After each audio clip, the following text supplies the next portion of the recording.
On this week's FAS TV, we are heading to Skye to hear how agritourism is an important part of the island's economy and why having bats on your croft can help reduce the midges. Alistair Danter is a crofter who has diversified into self-catering alongside his livestock enterprise of cattle and sheep. Alistair is also the project officer for Skye Connect, which showcases what the island has to offer tourists, whilst Catherine Bailey from Bat Conservation Trust explains how crofting can provide a perfect habitat for bats. So I'm Alistair Danter. I am the crofter and project manager for destination management organisation called Skye Connect. In terms of livestock, we have cattle. We sort of breed beef calves for our own consumption and also to sort of sell on to other people. They're on the hill for the summer and here on the croft in the winter for calving. The lamb and cattle are very important for the visitors, in fact, because that provides the setting for the holiday that people come and have here. I mean, there's diversification, if you like, of the croft and of the business, and there's sort of those are the sort of two things, and I try and get them to work together. You know, biodiversity is something that I've always been interested in, and increasingly sort of the discerning visitor is also more and more aware. So we're able to provide that here on the croft. Plus I can, if you like, get involved in my sort of real key interest. So the diversification is, as I said, is from a bareland croft to having woodland to sort of enhance the environment. What we had on the croft, there were two ruined steadings, one a former black house and the other just a sort of steading that had stock in before. We've converted those into holiday lets, and now that the woods are sort of up and becoming more mature, we've sort of buried a French gypsy caravan called a roulotte in them, which is quite a special sort of place to go as a sort of intimate sort of romantic retreat. Alistair is the Skye Connect project officer who has produced an app to help tourists enjoy all aspects of Skye during their visit. The app shows how busy the tourist hotspots are and showcases other areas which are quieter but still just as beautiful. So Skye Connect is a destination management organisation, and destination management is a kind of growing profession, skill. I'm not quite sure how to say it, but we're involved in all aspects of managing Skye, Raasay, Loch Alsh, in order that we can maximise the economic benefit to the local community, maximise enjoyment for visitors, and minimise disruption to communities and damage to the environment. So actually, I mean, it's a real challenge. The big change in the last, shall we say, 15 years has been the way that people have visited. And that's been a result of two things, really. Partly social media, partly the growth in the short breaks. So people's holiday patterns have changed significantly. People come here, they spend less time here, they want to see the big five. This TripAdvisor thing, top 5 things to see, means that has affected what people do when they're here, which has made it a real challenge. While it's great that we have these assets, but in fact there's much more to see on. Skye is more than the TripAdvisor top 5. One of the major project that I've been working on for the last 2.5 years really is an app called My Skye Time, and this essentially gives a RAG status or live real-time information about key sites that people are going to be visiting, just how busy they are. So people can click on the app, they can see how busy the place they want to go to is. If it's really busy, they can also see other things they can do in that area. That takes a bit of pressure off it. It can help them plan. There are other walks to do, and so essentially it's a planning tool, and it's there to help people plan, as I said, but also to try and take some of the pressure off the communities. As the app goes on and it's used more and more, we're recording data all the time, so we know levels of busyness. We're also recording carbon emissions, so we can sort of see how much carbon needs to be offset in the area. But with that, we can enhance the app year on year and start giving directional nudges because at the moment we can see people are visiting one area at a certain time and they're all going in one direction. If we can gather that information and update the sort of messaging we give out, we'll be able to sort of change that and hopefully sort of manage numbers a bit better. So the results for the app have been really interesting. I mean, it's a sort of a known challenge to get people to download the app. There's a bit of a problem because something comes from Apple, you record a download, it's recorded. On the sort of Google Play, it records people using it. So we might show something like 2,000 or 3,000 downloads from Google. It might be 4 or 5 because it's just showing how many people are using it. So we do know, I mean, I'm fairly confident in saying that sort of been about 5,000 downloads since we released it at the beginning of this year. How the app works is you can toggle on, toggle off things you'd like to know about. So arts and crafts could be on, attractions and experiences, and then you come back onto the map of Skye itself, and then these are the hotspots that will be sort of related there. At the moment, we can see where it's red. That means it'll be very busy. Where it's yellow, it's not so busy. Let's just tap on this one here. This is the fairy pools. As you see, location quite busy just now. There's an audio here, starting with a wee bit of Gaelic, and also in this piece here, we sort of mention some things here, a bit of messaging that people can, so visitors can say, I hope you enjoy your visit, keep the footpath, take away litter. Remember, farmers and crofters keep their livestock in this area. Dogs should be kept on a lead at all times. So important information there. Other bits of things we can do if you're at the fairy pools but it's busy. Here are some other walks that you could do when you're there. If something went wrong, we hope it won't, but the nearest doctor's surgery, the nearest defibrillator, the nearest dentist, that information is there for you. Other attractions in the area, the Glenbrittle campsite, the Bog Myrtle Cafe, Cafe Cool, Corradouch, Carbost. Other information could be useful to people. This is the thing that we really want to work on. This is levels of busyness, and that's how it was yesterday. This is also being set up to record carbon emissions. So our later editions of the app, at this point, you'll be able to push a button if you'd like to make a contribution to a project that will be helping to offset the carbon emissions of your visit. So there'll be a donation button there in future. Over the years, the number of visitors to Skye have increased, which comes with its own challenges to the island, but has a particular impact on agriculture. In terms of the numbers of visitors that Skye gets year on year, it's grown sort of significantly in the last few years. The last survey we did, which was in 2019, we reckon there were sort of 750,000 people visiting the island. The big difference is their visit patterns. So while there's been a growth of, say, between 2012, 2018, 19, the overall growth was 16 to 20%. The growth in visitors going to the key hotspots, like the Old Manor Store, the Kirang, was in the region of sort of 75, 80%. I mean, I think there's a lot of challenges for agriculture when you've got visitors, because the vast majority are obviously from cities and towns, don't always know how to behave if they're around livestock. There's a lot of misunderstanding of the Scottish Outdoor Access Code, and this causes problems. There is also a problem because of Google Maps. People love telling you what they've done. You know, had a nice picnic here. You do that, or parked my car here. Once you do that, Google Maps record it, and you cannot get rid of it. So, you know, we have friends, neighbours, colleagues who had hard standing that they've used for, you know, families for hundreds of years to feed stock on. And suddenly it's labelled as a car park, and they can't use it. So there are a lot of challenges. The app has had a successful first year, but what does the future hold for the app, and where would Alistair's top places be to visit on the island? So our future plans for the app are to sort of change the platform that it's working on, make it a web-based app, and there's a number of reasons for that. One is that we'll be able to take it away from Google Maps, because you lose control and you have unverified information there.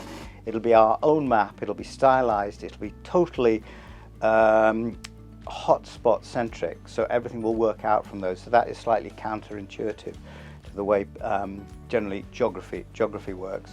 It will be web-based. That means we can update it very easily. At the moment we are dependent on Microsoft and Apple, so if they change a setting then the whole app has to be redone.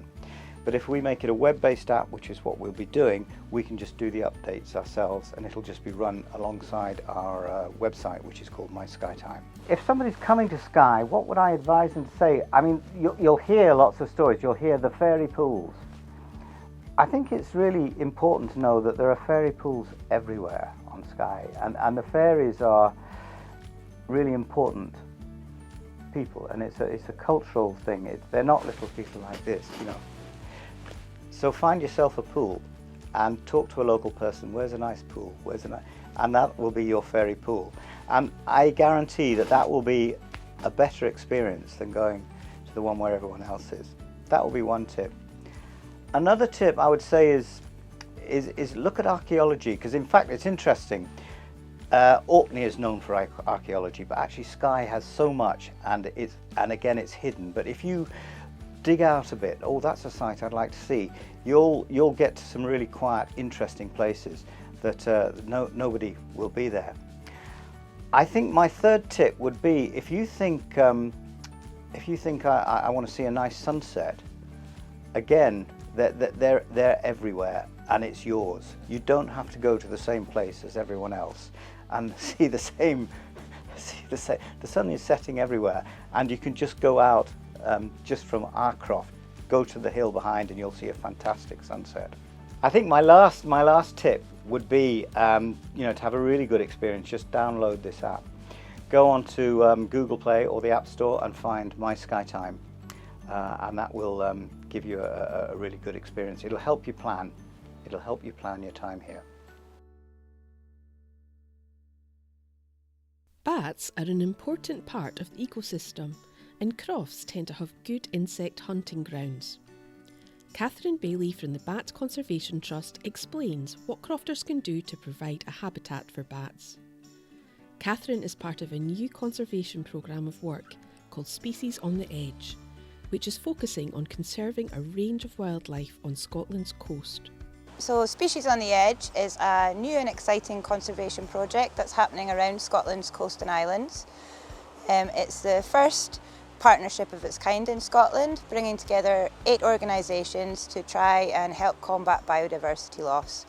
We are Amphibian and Reptile Conservation, Bat Conservation Trust, Bumblebee Conservation Trust, Butterfly Conservation, Bug Life, Plant Life, RSPB Scotland, and then Nature Scot, who are at the helm. It's a 4.5-year programme of works. It's largely funded by the National Lottery Heritage Fund, and we're working closely with our local communities in 7 project areas to deliver 9 species recovery plans benefiting 37 priority species.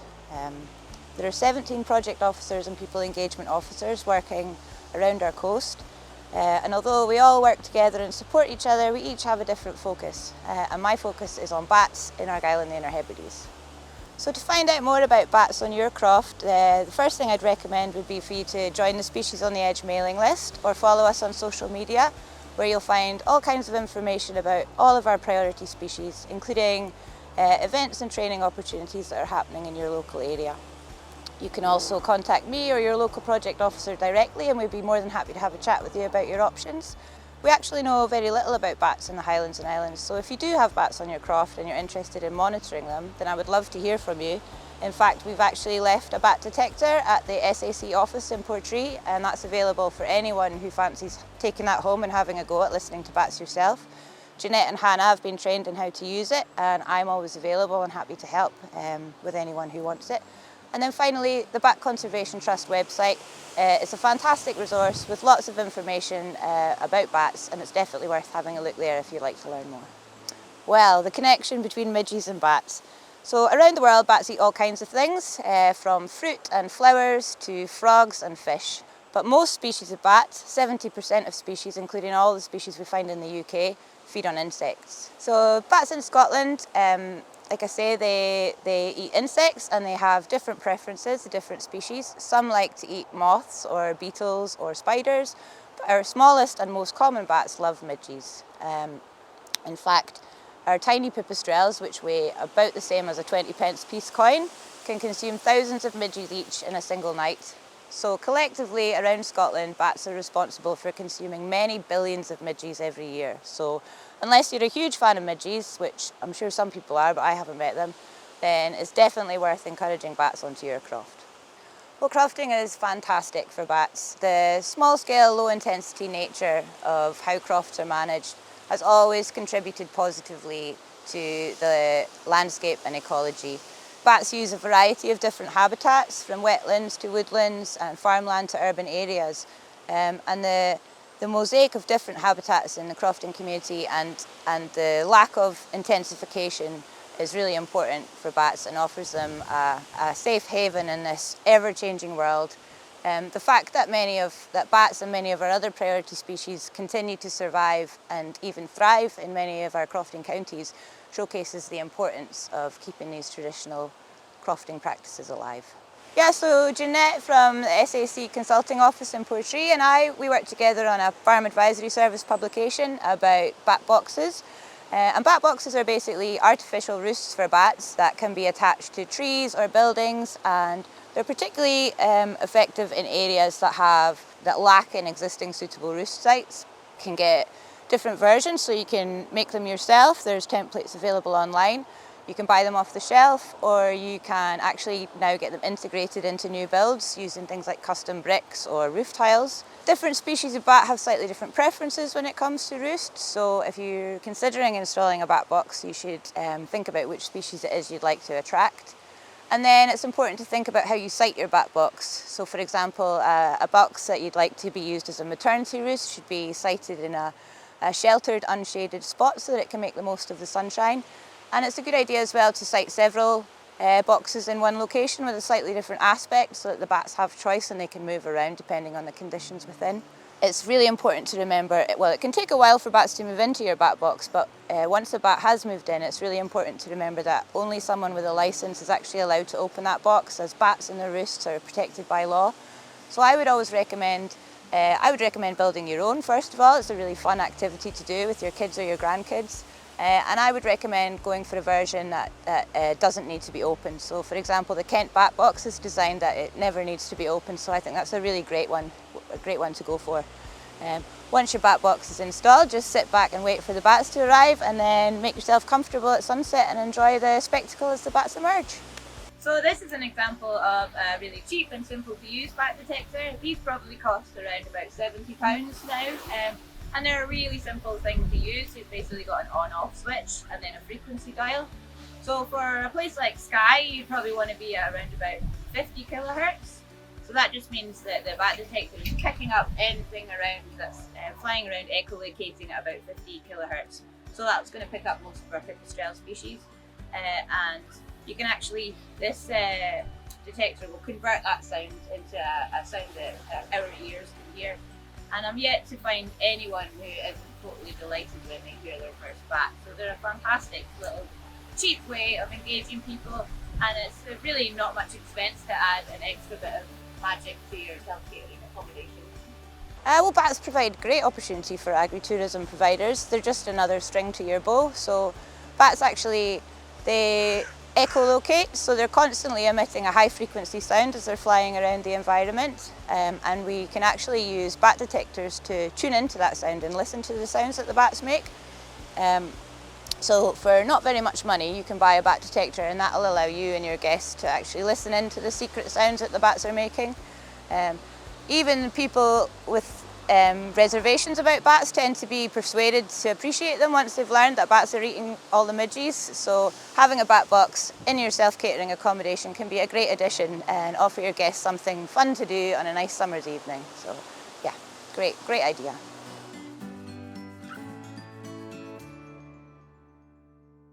Once again, it's the weather that's dominating the issues in crops. So we're just in the tail end of Storm Isha as we're filming just now.